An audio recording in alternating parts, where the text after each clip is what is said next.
It looks like we are live on Facebook. So Paul Bowman here from Fix Your Diabetes, here with Gina. And so Gina, as I go through any of this, definitely correct me if I'm off on anything. So type 2 diabetic for 4 years. You went to your doctor. You went to your doctor's recommended diabetes classes. You went to the endocrinologist, basically kept getting worse. And just before starting with me, your doctor increased your metformin to 500 milligrams twice a day. And then 8 days into working with me, you were able to stop your metformin and your numbers keep going down and stabilizing. Now, I also want to be clear to everybody out there that that would normally take 8 to 12 weeks. But kudos to you.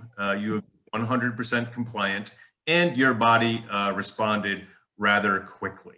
So just on that introduction, and I didn't prepare her at all. So let's see, what does she have to say? So from that, there's a lot more I want to ask and stuff like that and get into, but from that alone, what are your thoughts? Well, I think first and foremost, I have to say that I said this all along in the beginning. You were very transparent. You didn't pull the wool over my eyes. You told me exactly what to expect. And you've been like that all along. You weren't trying to hard sell me anything. And I think that's what attracted me to this program more than ever, is because you were so transparent, so real. And I've been wanting that for so long, for 4 years. And I think that you really need to want it. And you're so right. You've told me that you have to want this in order to work. After 4 years, I've become I was giving up on myself, and I'm typically not that type of person. I think that your body speaks to you. And for 2 years, I was just drinking Glycerno shakes and Akin bars. And I felt that was safe because I counted the numbers. I knew exactly what I was taking in. But as you had said to me, I was so malnutrition, which I was. I had never had any intake of any types of other foods, but this is what it had come to. It had come to me giving up on myself, which I'm not like that. I'm a very positive person, but this diabetes had taken a hold of me. It's easy to just take the metformin and all the other types of things that I'm placed on because you feel safe that, okay, I'm taking this, I'm good. But honestly, that's not the case, because I felt like I was restrained. I had these chains on me that were binding me, and I don't like that feeling. And I thought to myself, what if I had not been able to get my medication at one point? What would I have done? So now I don't have to worry about that. And it's not a difficult thing, your program. It really isn't. I mean, if you do exactly what you have instructed me to do, you're fine. And I was surprised that I was even off of it that short of a period of time. But everything, you were right there by my side every moment of the second, of the minute, and it was nice. And sometimes I really thought that you had a camera in my house because you felt my vibes. I thought, oh, he's texting me, and I'm thinking that.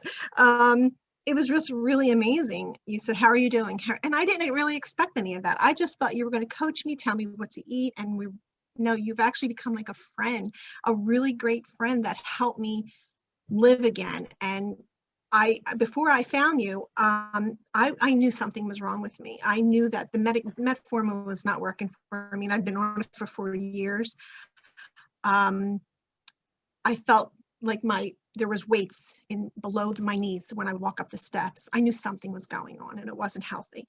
But you got me back on track, and you didn't restrict me from things. I mean, we're slowly making progress, and it is a work in progress, but we're getting there. And I'm so grateful for you. But it is true.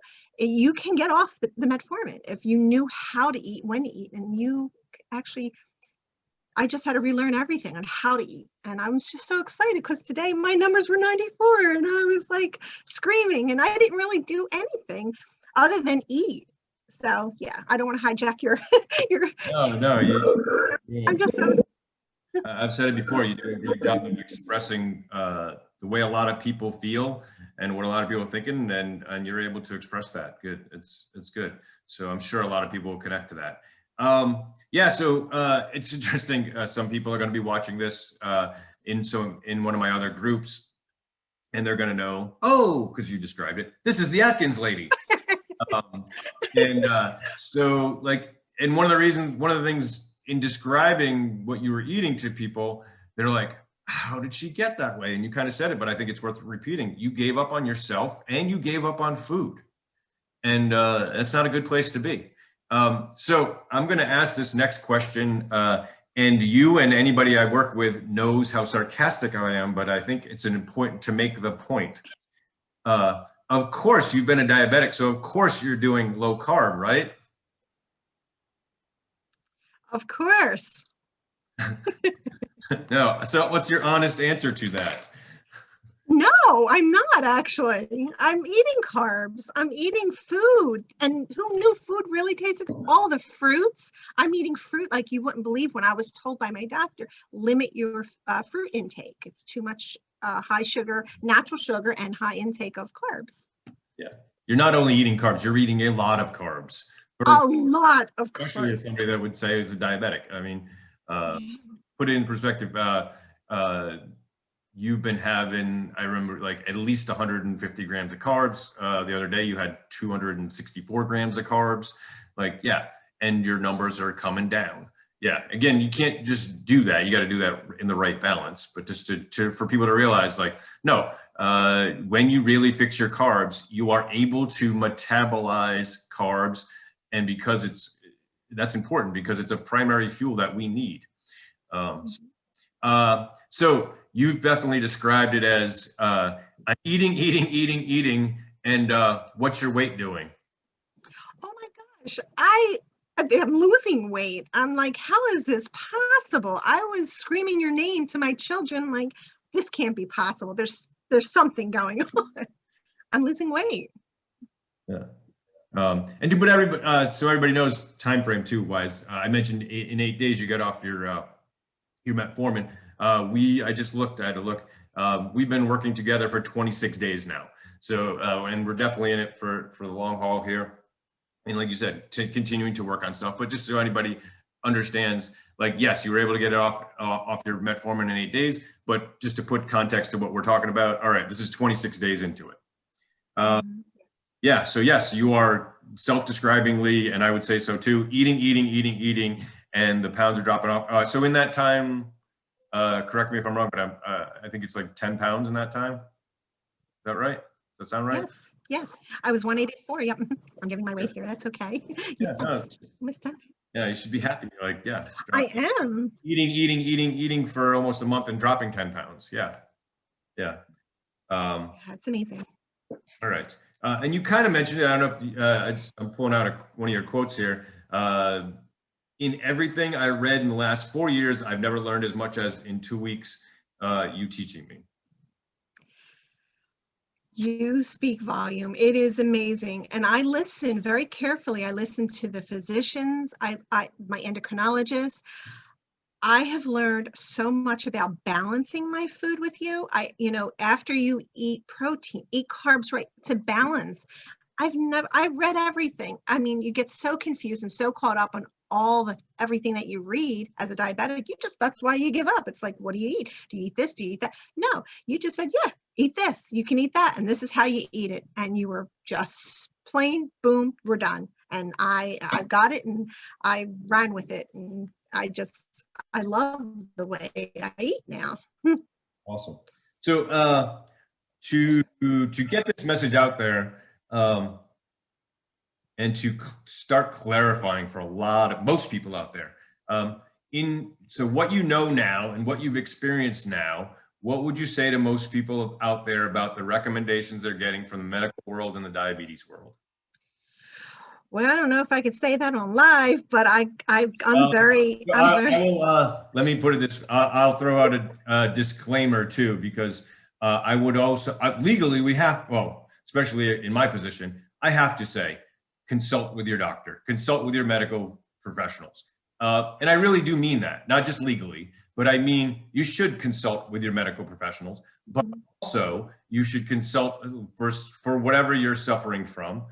We're talking about type 2 diabetes. So yes, consult with your doctor about what they're good at and maybe getting, how do I get off my meds and whatever else. But is your doctor, is your dietitian, is your endocrinologist, are their recommendations truly healing and fixing people for type 2 diabetes? If the answer is no, which it probably is, then you also need to consult with somebody like me that really their recommendations are healing and fixing diabetes. And I even want to throw a clarifier on that, because a lot of times in the diabetes world, people doing keto and low carb and stuff like that, and maybe they're still on meds, maybe they're not. But either way, they think controlling their blood sugar is all it's about. But they're starving themselves of carbs. So if you control your blood sugar with meds or without meds, but with low carb, that is extremely unhealthy, especially in the long run. One of the traps is in the short run, you do see some benefit, but in the long run, it basically shows that you do not reduce any of the risks of diabetes. And it's pretty simple, because you're starving yourself of carbs, and that is making your metabolic dysfunction worse.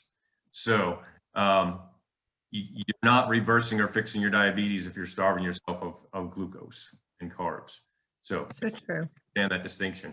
All right. So with that disclaimer, and I also say this: people in the they're amazing. They're amazing, but also, like anybody, they're amazing at some things and not amazing at other things. So that said, hopefully you feel confident, and just be honest, and to do I don't want to bash anybody in the medical community or out there, but I do want to be honest, and from what we know, tell people all the roughly half of this country, whether they realize it or not, is some form of diabetic. So we're talking 150 million people out there. 99% of them are getting bad information. So with that disclaimer, what would you say to most people about the recommendations they're getting from the medical or diabetes world, knowing what you now know? Well, hopefully my what I say about the medical field is I respect the colleagues. I come from healthcare. I believe in medicine. So I hope that this resonates with someone out there. Believe me, what's going on in the healthcare system is nothing what Paul is giving us. It's just, here's a prescription, here's a prescription, here's a prescription. How many times have I went to these physicians, and some of them were great friends of mine. They said, yeah, just keep up with your metformin and do this and do that and take your little classes and restrict you from carbs. And I'm thinking, wow, there's something wrong with this. When I look back, I wish that I had known you back then. There's not a lot of information, I believe, on their part, or something. I don't know, but somebody's doing something wrong, and you're doing it right within how long? This short period of time? I mean, I wasted 4 years of meds, digesting meds, restricting myself until I gave up. And then what happened? I was just really in bad shape. So there's something going on where in that healthcare field that we need to address it a little bit more. There's definitely, we can't just be prescribed drugs all the time. And I'm just loving it. I feel so much better without it.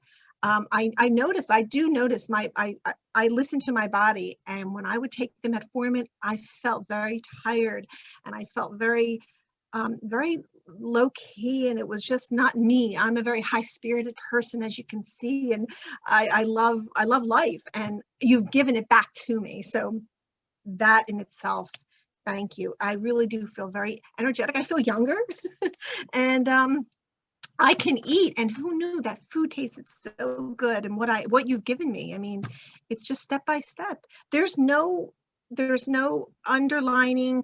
You're not hiding anything at all. It's just you're transparent, and you give me what I need, and we're done, and that's it. And I eat. It's nothing spectacular. There's no prepared meals that you're selling. You're real. So this is just. I purposely told you, and I tell anybody I work with, I'm purposely I'm not going to give you a meal plan. I'm going to give you guidelines, purposely so that you can develop within healthy gut. Well, you can develop a lifestyle of eating that you enjoy, that is healthy, that serves you for your health and your weight. And most people think that's a unicorn, like it doesn't exist. Some creativity and some work up front, but you can develop a meal plan that is your new lifestyle, that is good for your taste buds, good for your weight, and good for your health. Yeah. I love that freedom that you gave me too, because in the beginning I was like, well, I don't know what to eat. I guess you gave me a guideline and I just played with the food and I had so much fun with it. And I didn't have to look at a menu and think, okay, I can have this, I can have that, I can't have this. You just let me do whatever, but yet you still shadowed me. It was your guide. Yes, my guide. Yeah. You are. Yeah. So I want to bring up your feet again, because that's a big one for now. What you were describing definitely could have been a symptom of just diabetes itself. But I'm not really, even though everything I do know, I couldn't tell you whether that was more, I mean, it's definitely a symptom of diabetes, but is it also a symptom of metformin? Yeah, I'm not sure, honestly. But either way, it's common. And yeah, like you saying, like my feet felt like sludge. And so, yeah, just really like, so describe before and after for that for people. Yes, I do believe it was the metformin because there was a time when I had run out of the metformin and I didn't take it for like 3 or 4 days and I felt really good and my feet going, I was walking up my steps, I was fine. And then of course I prescribed, I had to go pick up my metformin because that's the thing that we're told to do and take it. And it was definitely, I felt slow like a turtle. And also, let me remind you that I don't think I mentioned to you, my skin was very itchy and it's not itchy anymore. And that's a good thing. That's a plus. It was itchy for 4 years and I was scratching constantly. And right now it seems very calm. My sinuses are clear. I know I complained to you about that. And it's just changed me. I feel really good. Awesome. So definitely got some more things I want to dig into. That's it while I'm thinking about it. So you mentioned, and this is something I think about a lot because I work with and talk to so many people that, hey, I'm pre-diabetic or I just got diagnosed. But then I also see the people that's 5 years later, 10 years later, 20 years later. And the longer that goes, the sadder it is to me, especially knowing what I know. So realizing for yourself that, hey, I feel like I wasted 4 years of struggle. Like, what point would you want to make to people out there, anywhere in that journey? But I'm thinking, especially if like, hey, I just got diagnosed. Oh, certainly. If I had known you 10 years ago when I was pre-diabetic, I would definitely reach out to you and say, hey, I don't want to become a diabetic. I think that's where it all begins. You don't want to get to be a diabetic. When you're pre-diabetic, I think, yes, make that call to you. But when you are diagnosed, it's devastating. And you're like, what's your fault? What did I eat? Too much candy? Did I eat much too? And you taught me, no, it's just something.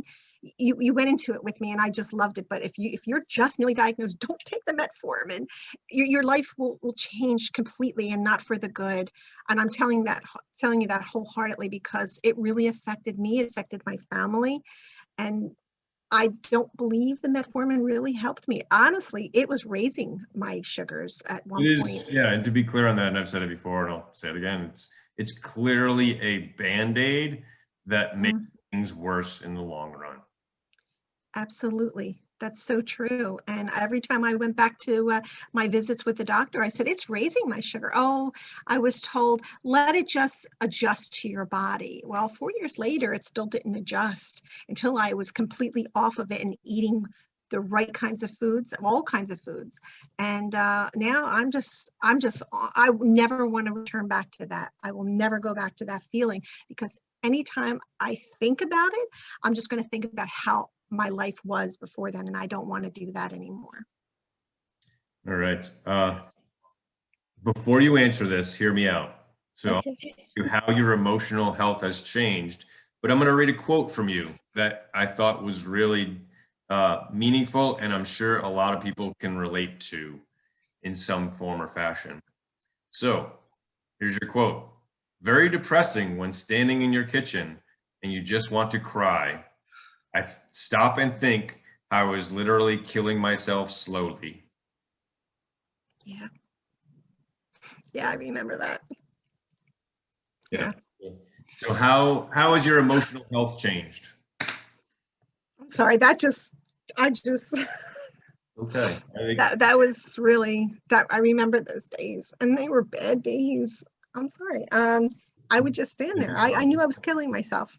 No, um, I think it's important to connect to people on that level. you just stand in front of the refrigerator. To stop burying that. We've talked about it. Like anybody who got as far as you did or got further into that rut has buried those emotions and pushed those emotions away. So yeah, connect with them for you and for everybody else. Go ahead.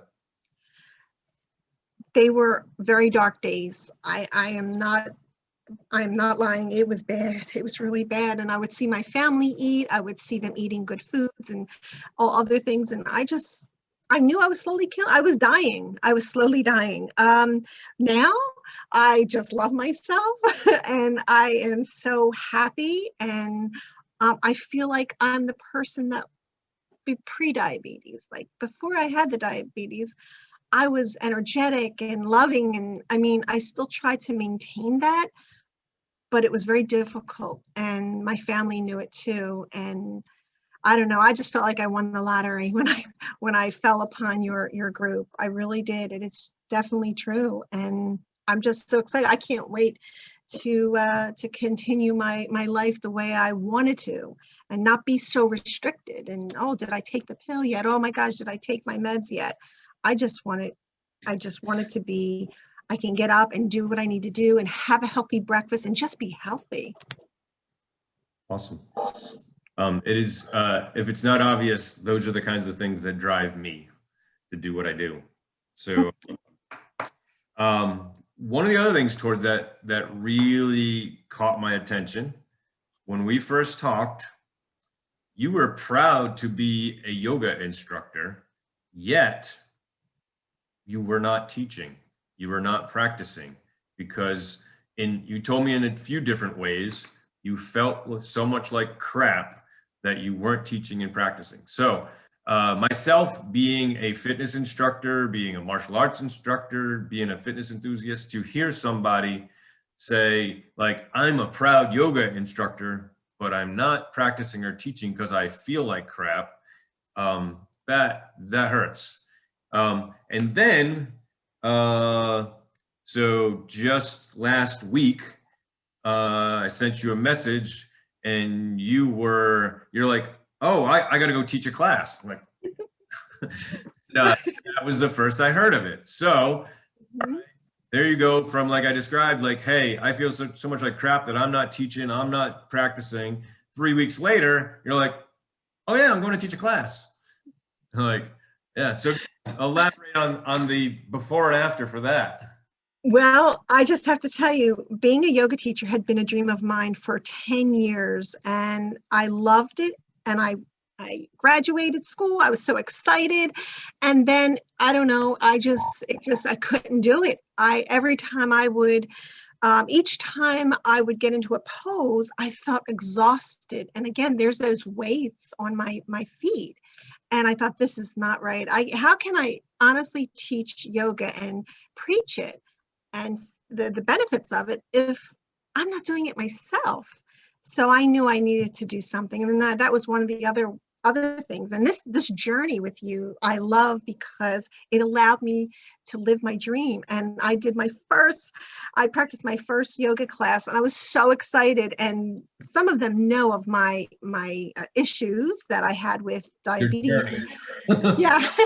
Yes. And they said, oh my gosh, you seem so different. Your face is glowing and your hair is pretty and all this. And I thought, oh, that's Paul doing all this. And they think, who's Paul? I'm like, my coach.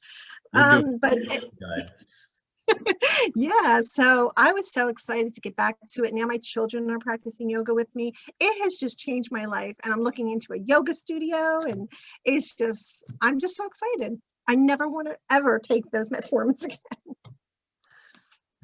All right. So this next section, I want to think about, like, go back to before you started working with me and thinking about that, like I said, 150 million people out there that are overwhelmed, confused, misled, all that and more. What do you think type 2 diabetics want, and what do they need, or what should they want? Being a diabetic, I know that I wanted to just be, not just to, it's really difficult because I'm just so happy where I'm at right now. I remember those feelings, and they were terrible feelings. I don't want to maintain it. I just want to fix it. I want it to go away, but it won't go away unless I do something about it. And the doctors are not helping me. I'm sorry to say, the doctors don't know. The doctors don't tell me what I need to do. And I know you just want it to go away, and it's easy. It is so easy to pop that pill and to move on. But imagine it without having that metformin. Imagine feeling spontaneous and feeling energy and have a lot of energy. I mean, it is a feeling, if I could bottle it, I'd probably be a billionaire. It is the most, you can do it. All I have to say is, if I can do it, you can do it. It's easy. It's easy just to take that pill. You're okay, good, I can do whatever. But really, you don't need it. You don't need it. I'm telling you, you don't need it. If you've got Paul guiding you, he becomes your best friend. And it's just, he's right there. And it's not that you're hovering over me either. You're not saying, did you eat this? Did you eat that? It's not that at all. You're just saying, how are you today? How are you today? How I see that, I put everything in my chronometer and you just checked it out. And it's not that you are, you're not pushy. You are just a real person. You're very transparent and you're nice. And I can't say enough that you're just there for her. And that's what diabetics need. They don't need to, write that prescription. Here you go. Here's the metformin. Go pick it up and you're done. You're good. Go, go to your classes, attend your classes on all your food that you're supposed to eat, and not that this, but that, and waste your time. And you're going to see, once you get onto Paul's program, you're going to be able to eat anything. But of course, with limitation, of course, But a lot of stuff you thought you couldn't eat. Yeah. Yes. And my chocolate, you allowed me that one little block of chocolate, and that really was like a little parade on my tongue, and I loved it. All right. So what do you think is what or who is standing in the way of type 2 diabetics getting what they want and need? Honestly, Yeah. I think it's what we're being told by the doctor. Honestly, the physicians. I mean, again, I've been there. I've been there, and I've heard them say, each person that has been diagnosed with it, here you go, here's a prescription. They're standing in the way of your health. You need to get the coach. You need Paul. You need the coach. I'm sorry, but I have to constantly say that, because it's been definitely a ride for me. What internal beliefs or ideas are holding people back from getting what they want or need out of type 2 diabetes? I think it's society. I think, we're so programmed. If you're ill, this is a pill for you. And I think that, we're told, oh, okay, you have this disease. Here you go. Here's a prescription for it. I really believe that.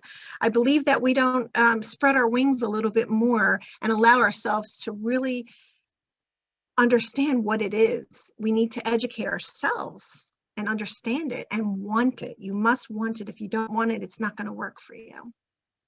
Yeah, this is as much as I know it, you just reminded me of, like, this is the first generation that's now is regularly seeing medication ads on television. Yes. And I need to be reminded of that because I don't watch TV. So, but I do realize that, yeah, they're out there. And yes, we are very much conditioned. We are very much conditioned to this problem, this pill, this problem, this pill, this problem, this pill. Yeah. Sure. Sure. Yeah. It's definitely glorified on the ads, and you're on your phone, you see the ads pop up. So I'm gonna make this sound like Disney, like as in villains. So thinking about all those external and internal villains before working with me, how do those make you feel? How do I feel now? No, before. So before. So thinking about like Oh, all those internal and external villains before working with me, how did they mm. how do you think they're making all those other millions and millions and hundreds of millions of people feel?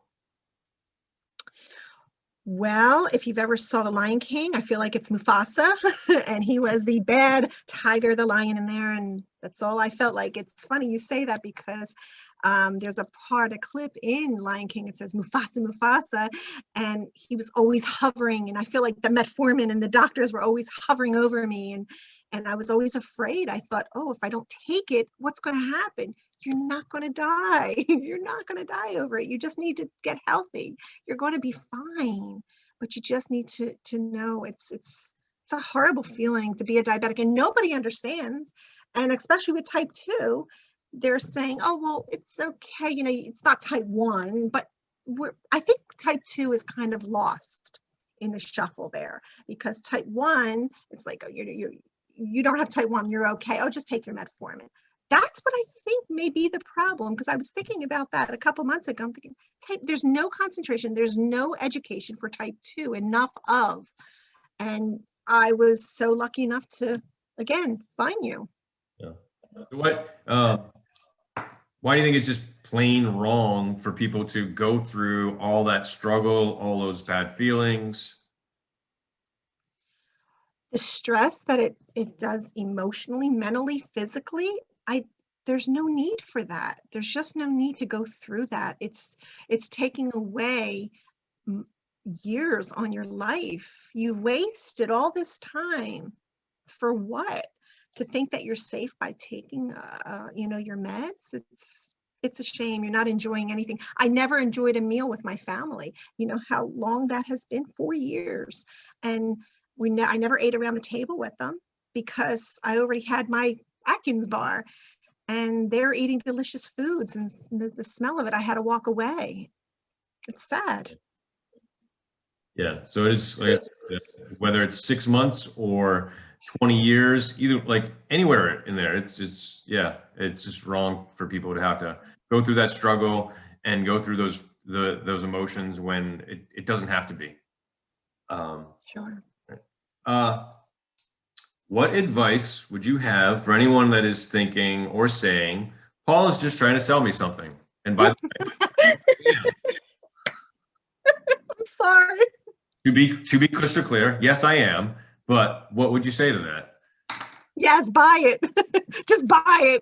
If you think he's selling you, yes, buy it. Of course, we're paying for your services, a well-educated service that will give you back your life. That's like, a genie in a bottle. Why not? Oh my goodness. Right. You're not a hard seller. Anything else that I should have asked you to get this message into the hearts and minds of people I can help? I think that they should reach out to you, even if they have a glimpse that, you're a car salesman kind of thing, I guess. I don't know. I think they should at least reach out and ask you a question, the one question that's burning in their brain, and I know what it is. I think that, they really should just reach out, at least make the first step and reach out to you, because that's all it takes. And then you'll understand what you're all about. You're not this hard sell person that says, hey, you're just like, okay. I could have said no that day. You weren't calling me up. You weren't texting me. You weren't sending your ads like a car salesperson. No, you were so transparent. And you said, okay, well, let me see if you're coachable. Like, oh, okay. Yeah. So if you're coachable, sort of for the people out there, yes, if you're coachable and you want to have a conversation, yeah, she did describe it. Like, definitely, you want to have a no pressure, low pressure conversation about what this could look like for you. And that part of that would be like me getting to know what's going on with you and going from there. So if that's the case, here we go. What should they put in the comments?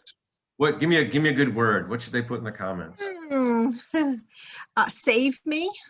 There you go. Put save me in the comments and we can have a conversation. I'll follow up with you. All right. Anything else, Gina? No, it's just, again, you're so transparent. You didn't pay me to do this. I'm my own person. And when you do have a conversation with Paul, he doesn't talk a lot. He lets you do the talking. So tell me, where's the sale pitch there? Yeah. All right. All right. Go have dinner. I'm going to. I can't wait. Thank All right. you. Thank you. All right. Bye. Bye.